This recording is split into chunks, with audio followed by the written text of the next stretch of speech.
Hello, dear viewer. Join me as we go back to a simpler time when Kelly could legit fall for Bayside's hunkiest nerd. Beauty and the Screech. In that episode, we got a pretty good look at Screech's room and a little of the hallway. We also previously saw his basement in the NBC special Who Shrunk Saturday Morning. How would you like to see some shots of his living room? Do you like that statue of a bowler right next to a bowling ball? How about the Elvis bust? Don't touch the Elvis bust! Also adorning the living room are real pictures of a young Dustin Diamond. I boosted this image off the excellent Instagram account SBTB Anniversary, where they do more with pictures than I can do with video. Check them out to see 2 more of Dustin's pictures. Don't touch the bust! Oh, I'd just die if anything happened to it. Oh. Mrs. Powers, I hope you and Mr. Powers have a wonderful anniversary at Graceland. Where are you staying? Heartbreak Hotel. Screech's parents are leaving town for 4 days to celebrate their anniversary, and they're leaving Zack and Screech in charge of the house. But not before one final goodbye. Oh, I almost forgot! Hound dog! With everyone sufficiently kissed, Mr. and Mrs. Powers are off, leaving an absurd amount of rules in their wake. And these rules are pretty exhaustive. Rule 137 says no party. Screech. Hey, look, just leave him alone. So we can't have a party, big deal. Yeah, big deal. The guys will just have a chill bros night in. No, babes. Speaking of babes, Screech gets flummoxed by the attentions of one Violet Bickerstaff.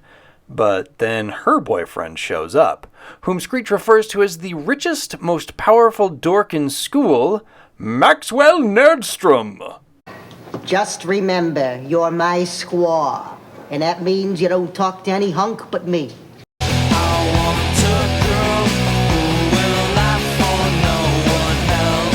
Maxwell Nerdstrom? Why not just call him Calculator McShortpants?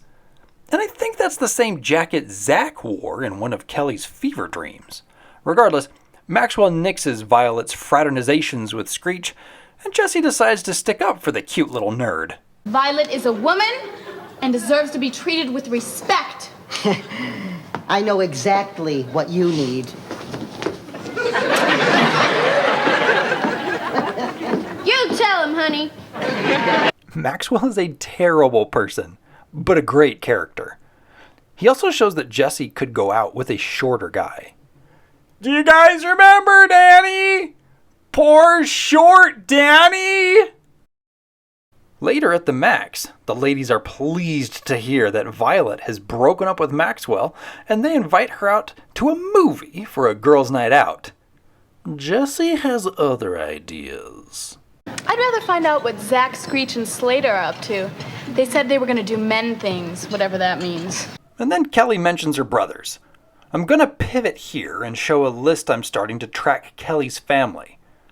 Back in Zack's war, Kelly told Lieutenant Chet Adams that she has 3 older brothers.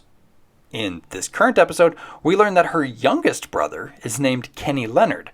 Now, why the list? Because I know we hear more about her family, and I don't think it will always make sense. Where were we? You know, I'd love to know what guys do when we're not around. And then Jesse and Kelly are all like, we should find out. I think they'll be disappointed. Hey, Flaps, what we gonna do? I don't know. What do you want to do? Finally, a chance to hang out together.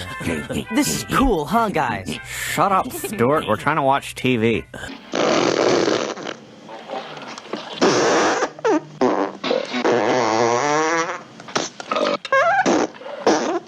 Those poor girls aren't gonna know what hit them. Ba ba ba ba ba baran ba ba ba. Holy crap, who would have freaking guessed that? Here's some info that may come as a surprise. Sometimes we like to dance with just us guys. And where Zack would spy on a girl party with subterfuge and wires, the girls don't even try to hide as they watch our guys dance adorably to another Beach Boys tune. No! The girls make themselves known and immediately ruin everything. Looks like the king is dead. Again. Dumb. And was that supposed to be an Elvis impression? Zack did a better one in The Gift. I'm pulling the plug on my radio, and I have to go into hiding again. Now this is Elvis Presley signing off. Don't be cruel. Maybe he didn't. Screech is beside himself with worry over the statue. My mom said she'd die if anything ever happened to it. And then he imagines that his mom died the moment the bust broke. But now you're going to have to apologize to him. And because Mr. Belding doesn't have much to do in this episode... Is this the boy got you all shook up? Now, Elvis, don't be cruel. So she's as good as dead, unless the gang can find another statue for sale. Fortunately, Lisa excels at shopping. The next day, Violet apologizes, and Screech says that it wasn't her fault. But it kinda was, right? Her klutzy nerd arms hit the bust, right? Right. Fortunately, Lisa found a replacement, but it cost $250. And then Maxwell shows up. Violet and Bickerstaff. When I'm away, she never leaves the house. Snap all you want, Maxwell. I am no longer your possession. The gang needs money. Is Zack going to A, invest in potatoes where he once earned $300, or B, hustle a nerd for $250? Full house. Read 'em and weep. What? Neither! They should have known Maxwell would be a problem when he showed up with that visor. The gang is down, but not out, as Zack gets a killer hand, a sure thing. Check out how calm and collected they are with their perfectly honed poker faces. Zack wants all of Maxwell's chips in the pot. But there's over $250 in here. We know. Sitcom writers love high-stakes convenience. Maxwell wants Screech's dog, and Zack covertly communicates to Screech that he can't lose. What's he got? Oh, beat 4 queens, Maxwell. Yeah, 4 ladies. 4 of a kind is no joke, and 4 queens would certainly beat most hands in Screech's living room poker. But the kid does have a visor. 4 kings. What? Around with 4 queens and 4 kings? Leviathan improbability! And they just keep breaking Screech. And let's not just lay this loss at Zack's feet. It was 4 against 1, and our crew still lost all their money. And, hey Maxwell, don't you want to cash out your poker chips? And of course Mrs. Powers calls then and asks to speak to the dog. Zack does his best hound dog impression. Mummy misses Zoo. Does Zoo miss Mummy? Screech's reactions in this scene perfectly sum up this whole scene. Screech asks about the trip and gets a little more guilt. And what makes it even better is knowing I can trust you with the house. Love you tender.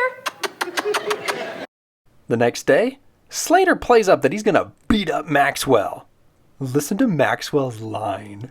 Get away from me or you'll be sorry. Yes! I love how this dude talks. Get away from me or you'll be sorry. I could listen to that line all day. But we've got to move on. Mr. Belding is alerted by Maxwell's bully alarm. But Maxwell doesn't turn them in. He wants something more than Screech's dog. How about a lifetime pass to the Hollywood Earwax Museum? What is up with this show's depiction of nerds? And more especially, the earwax fetish. She can't. She's coming over to look at my earwax sculptures. Oh. How about a lifetime pass to the Hollywood Earwax Museum? Tempting. Is it? Because I read comic books and have a YouTube page full of Saved by the Bell videos and have never had an interest in earwax. The thing Maxwell wants more than the dog is a date with Jessie. Slater is willing to pimp out his girlfriend. Unlike Lisa, Screech can't raise money by selling his billions of clothes. also unlike Lisa, he can't sell kisses, because it seems that the ladies are already used to planting billions of kisses on his face for free. So I guess the last resort is having a party. Zack tasks Lisa and Kelly with getting the word out. Add the cheerleading squad to help. P-A-R-T-Y. Add Screeches. Girl, you have got to get a life. The guys then convinced Jesse to go to the party with Maxwell by using a despondent Screech. But Nerdstrom better keep his paws to himself. Alright, party time! And there is a lot to unpack here. First, the plot. The cover charge is $10 per person, and they soon have enough for the replacement statue. Fly, Slater, fly! Jessie suffers through her date, and Hound Dog is returned, and just in time, because Screech's parents are home early. Zack is able to convince Screech's mom that this is all an anniversary party, Slater shows up with the statue, and everyone lives happily ever after. Now, a lot of things of note.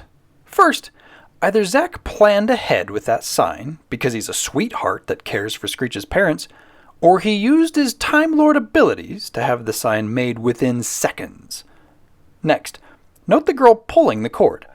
This is Janine Keller, and you may have noticed her staring at the main actors throughout the scene.